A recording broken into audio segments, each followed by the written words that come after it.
Guys இது வந்து part 2 video. இன்னைக்கு கடுவை நாங்கள் 2வது நாள் போகிறது வந்து சீக்ரெட் பீச் மாரி செய்யல. நீங்கள் பீச்சுக்கு வாரத்துக்கு வந்து வெஹிக்கிளை பார்க் பண்ணிவிட்டு பீச்சுக்கு வாரத்துக்கு அப்ராக்சிமேட்லி 400 மீட்டர்ஸ் மாதிரி தான் இருக்குது. இந்த பீச்சுக்கு போனவங்களுக்கு தெரியும் இந்த பீச் எவ்வளோ வடிவுன்னு சொல்லி. நாங்கள் ஈவினிங் தான் போனோம். நாங்கள் 2 ஹவர்ஸ் மாதிரி குளிச்சுட்டு அப்புறம் என்ஜாய் பண்ணணும் நல்லா.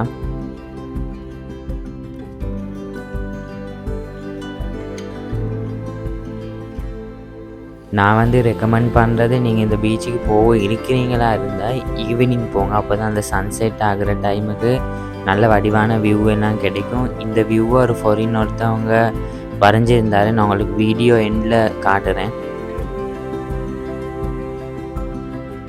இதுதான் அந்த பெயிண்டிங். ஸோ இந்த மாதிரி புதுசாக வீடியோ பார்க்க இந்த பேஜை சப்ஸ்கிரைப் பண்ணி வச்சுக்கோங்க.